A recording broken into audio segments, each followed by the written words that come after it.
Greetings guys, gals, non-binary pals, and welcome back to another video. Today I wanted to do something a little bit different, and that is doing some healing content, because I don't often do healing content, but every now and then I feel like we should do some healing content.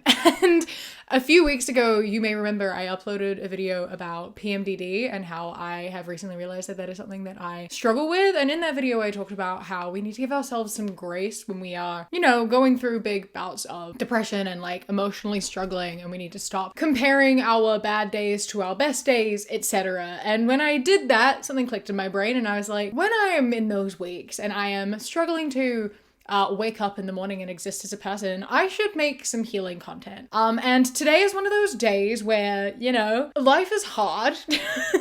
My brain isn't my friend.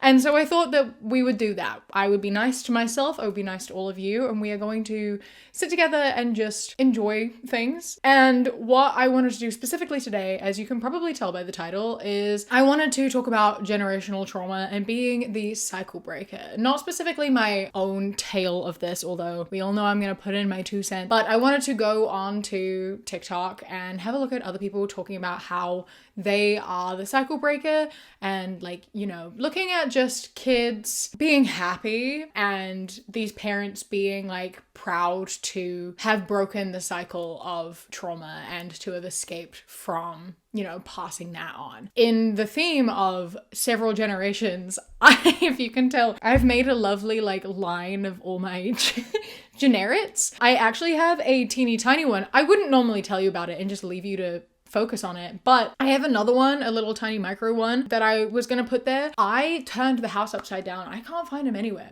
I spent an hour looking for him because I was like, I want to finish the line in the video, and I couldn't find him. Yesterday, I picked him up and I was like, I'm gonna put him in a safe place so I can find him later. An hour. I turned my whole house upside down. Cannot find him, so hopefully it's okay. I'll find him as soon as I finish filming, I'm sure. Anyway, line of generics. Irrelevant side tangent to a side. If you do enjoy this video, please do not forget to leave a like and comment down below. Talk about, how it makes you feel to see these people breaking this generational cycle. Are you a cycle breaker yourself? Were you raised by a cycle breaker?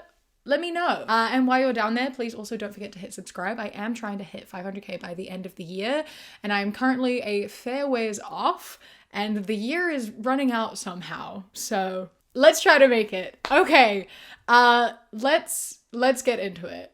This is just a video of a mother with her very small child, maybe like 2, making coffee together, or in the small child's case, chocolate milk. And so they put the ice in, and then mother pours the milk out of the carton and then gives her daughter a little plastic cup of it and helps her tip it into the cup. And it's a size that she's able to manage and handle, and she gets it into the cup and her mom's like, yay, good job.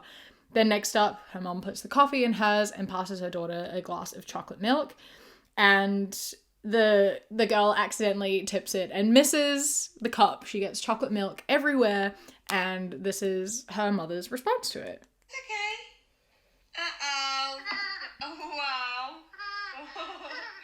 Okay, looks like you just got milk. Do you want some cream? Yeah. And in your mouth?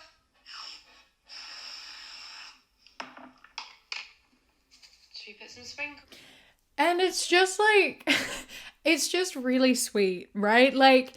This is how it should be, right? But unfortunately is not how it is a lot of the time.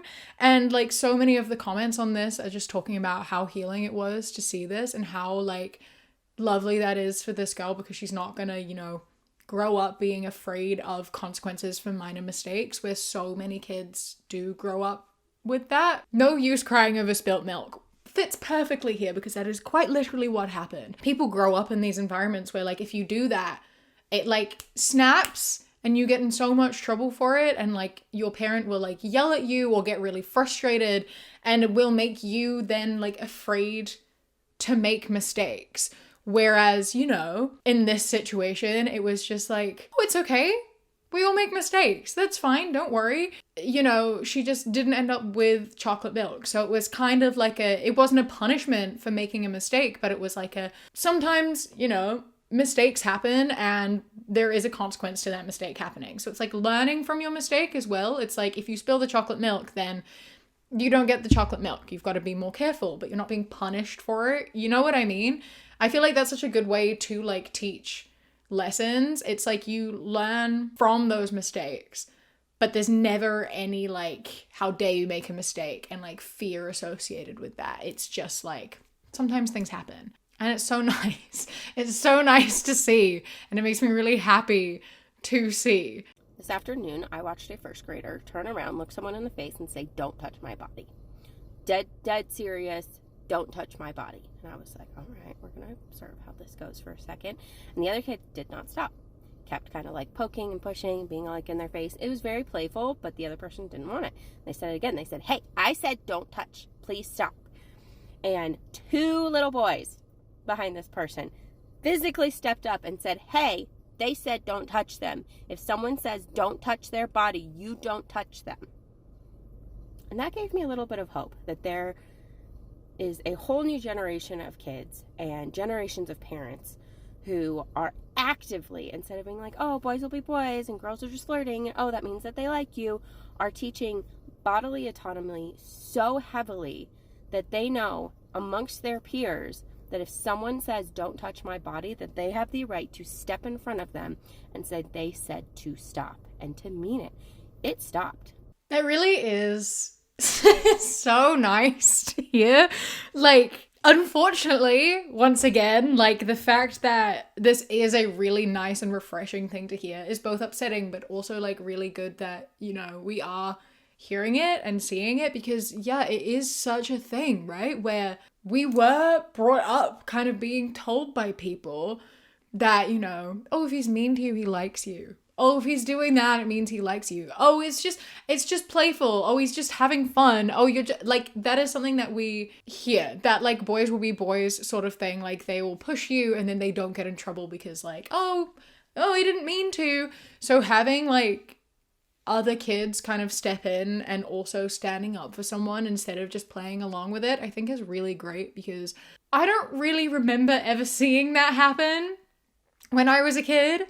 It was all very much like everyone was kind of separated, like boys and girls kind of kept separate, and if like one boy did something, all the boys were kind of on their side, and even a lot of the girls would kind of step in and be like, oh, and like join and laugh in with that. And there were never really any consequences. Like we were taught to be like, stop it, I don't like it. But like that was kind of the limit to it. And like a lot of the time consequences weren't really followed through on. So I think it's really nice that, you know, there are people who are actively like enforcing that to the point where kids are actively also like stepping in and helping people. And I just think that's really lovely. And the fact that this girl like knew to say no and to continue to enforce that as well, it's great. And I hope that this is something that continues to be instilled in these children for the rest of their lives. How lovely that would be. On this sort of note too, one of my favorite things that I've seen, like a large trend around this that I think is really great, and I'm so happy that this is being normalized and further pushed, because it should be. And I'm really glad that this is something that keeps like blowing up and more people see it and talk about it. And that's like there's like this trend of, you know, a mother being like, he doesn't want to hug you, so he doesn't have to. And then the other adult ignoring them and saying, come give me a hug, I'm going to cry if you don't. And then the audio goes, bitch, I said what I said. And there's a lot of these. Like this one that says, after I say children have a right to say no to hugs and kisses if they don't want it, even to family. Why is everyone acting weird towards me? No, we're not. You're chill. Come on. No, seriously. And I just think it's really great how we are doing this, and like it goes along with that last one, right? Like we are teaching kids about consent when they are so young. And I think that's so important and so good, because I feel like a lot of people like don't even realize how harmful it is to be like, oh, your uncle asked for a hug, go give him a hug.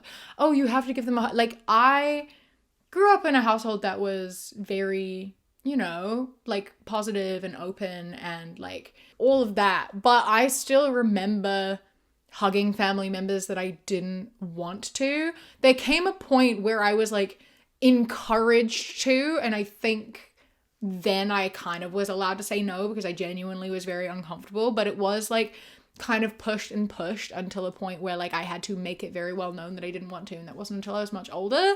Even like recently, you know, I've seen a lot of kids be told they have to hug family members even when they don't want to. I think I've participated in this when I was a teenager because it's like the environment that you live in and you grow up around where people are like, oh, give me a hug before you go to bed or I'm going to be really sad. Like, I think I was like 17 and I would say that to like a 3-year-old. And I didn't really think anything of it because it's kind of just like a fun game, you know? Like, you know, it's not that serious. But they're 3, right? Like it is that serious to them. Like it's not a joke to them. That is their body. It is something that they want. And like, you know that you're not going into it with ill intent, but like if they don't want to, they don't have to. And it's so normalized for people, like kids, to be forced into situations of hugging or kissing family members. And like when they're not allowed to say no to that, you know, there are unfortunately family members who may push that too far, knowing that this kid isn't going to say no because they've been conditioned to not say no to physical touch with them, right? Just the importance of being like, you're allowed to say no to a hug. You're allowed to say no when people touch you, even if it's family, because saying no to a hug means you can say no to anything, right? If you're being told you have to say yes to a hug and a kiss from a family member, what is that enforcing in your brain? And there's so many of these. It's like blown up. It's like massive. So many people are talking about this. And I'm really, really glad that this is something that our generation is instilling in their kids. Even if they get a lot of pushback from older family members, it makes me really happy. And I'm really, really glad because it is so, so important. We are never too young to learn about consent. And I'm so, so glad. It makes me very happy. Wondering why your kids aren't as mature as you were at that age. Then realizing that's the whole point. You broke the cycle and they get to be kids. And it's these kids wearing like unicorn blankets and like dancing. And it's really, really cute. It's one of those ones of the thing with all of these is they make me both really happy and really sad at the same time. And I just think it's like, it's so sad that, you know, parents are watching their kids just be kids and be happy. And they're like, why didn't I have this? Right? It's why watching Bluey is so emotional. Like I love Bluey. I love Bluey so much. And it resonates with so many adults because it's like watching a childhood that you're like, this is incredible. I wish that I had that.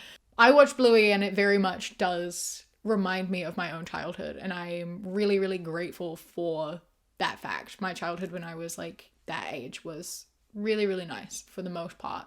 But it's that same sort of feeling, right? Of like you watch it and you're like, I'm so glad that this is normal. I'm so glad that kids have this. I'm so glad that kids are learning how to like, I'm so glad that these kids are like feeling safe and comfortable and just having fun and being themselves. And then realizing the fact you're happy about that, being like, man, I should really be feeling neutral about this. This should be just like the way that it is. I can only imagine the pride that you must feel, right? When you have that moment, it's like, I feel a combination of what must be like pride with like a little bit of grief. I feel like that's a thing that comes in with a lot of this, like being a cycle breaker and breaking this pattern of generational trauma. I feel like it must be so healing, but also come with a very large amount of grief. Like you're incredibly happy for your children and you're incredibly proud of yourself. And also you are finally like seeing what your childhood should have looked like. And so you are going into parenthood for the first time. And it's also healing your inner child and like making you mourn your past self as well. And I feel like that's like a very overwhelming lot of things to be going through all at once. People are realizing this. And I think that raising kids and being like a good parent and being the cycle breaker, I think is therapeutic in the way of like realizing how much you were impacted and in what way. And like, yeah, just helping you on your own healing journey as well as being there for your kids. Breaking generational trauma by simply throwing away what my baby doesn't finish instead of making him sit at the table for hours, screaming, crying, then finally letting him go to bed and forcing him to eat it for breakfast. It's wild to me that that is something that people do and did. Like it's like absolutely absurd to me. I'm so sorry for anyone who's gone through any of this, by the way. Like, I'm so glad that, like, this is also something that people are fighting against. Like, it is so easy to be your parents, right? Like, it is so easy. And this is why generational trauma exists, yeah? Like, you know that it hurt you, but it's so incredibly easy to just fall back into that anyway because it is what you know and it's like largely instinctual. And I feel like fighting against that at times might be incredibly difficult. I can see like how my parents got to the points that they did and how they reacted. And I am aware of that, which means that I will catch myself if I go to act in that way or take out my anger or whatever in that way. And I don't have kids because I don't know how it will affect me in that way. That's not the only reason I don't have kids. It's one of the reasons I'm on the edge of at some point, will I have kids? I don't know. I don't know how I'll cope with that emotionally. But something like this, I feel like, you know, if it's something that you grow up with, even if you know it hurt you, I feel like a lot of people have in their head of being like, well, I turned out okay. But like it worked out for the best. I did eat it eventually. And it's just really nice when people are like, no, that hurt me and I don't want to hurt my kid. And so they take it out. They cut it out. They don't do it anymore. Imagine being someone like without parental trauma. Can you imagine? I can't imagine. Must be so like such an incredible feeling to like raise a child without that. Yeah, but like if your kid doesn't want to eat, they don't have to eat. Don't force your kids to eat. All that's doing is making them have a bad relationship with their body and with food. Make them food that they like, and you know, don't send them to bed hungry. It's really that simple. I feel like if you're not feeding your kid or you're like forcing them to eat something that they like are really struggling to eat, you're not helping anyone. It's not helping anyone ever. My mom used to smash up the kitchen when she was dysregulated. I lie down in the rain. We are not the same. I broke the cycle. And she captioned it, and I let my child film it so he knows it's okay and safe to feel all the feels without the fear. And this is what I'm talking about just before, right? With like, I remember the way my parents would react to situations, and like I understand being frustrated and overwhelmed and overstimulated, and I sometimes get that thought of being like, oh my god, I'm in that moment where like I understand why my parent acted the way that they did. I understand how they ended up there, and also I recognize that I don't want to do that. This emotion that I'm feeling is my emotion to feel, and it's not fair of me to take that out on anyone else. So I'm going to go ground myself. And like lying on the ground in the rain is a really good way to do that. It's a really good way to do it.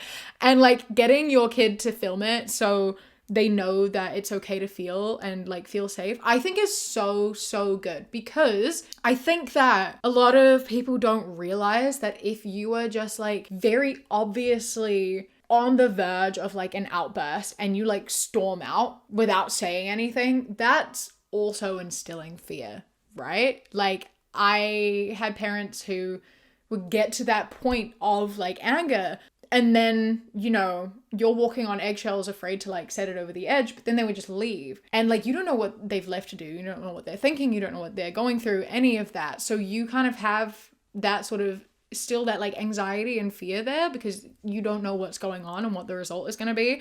I think if you're told by your parent, like, I am feeling big emotions right now and I need to go have some alone time, or like I need to process my emotion, like at an age appropriate level, being told that you need to go process your emotions, having that conversation, being like, I love you, I'm just feeling a lot of things right now. It's a conversation that needs to be had, and like you need to teach your child how to communicate their emotions and how to ground themselves without taking their emotions out on other people. And so I think this is a really good way to do it. And lying on the ground in the rain is a banger way to regulate your emotions. So true.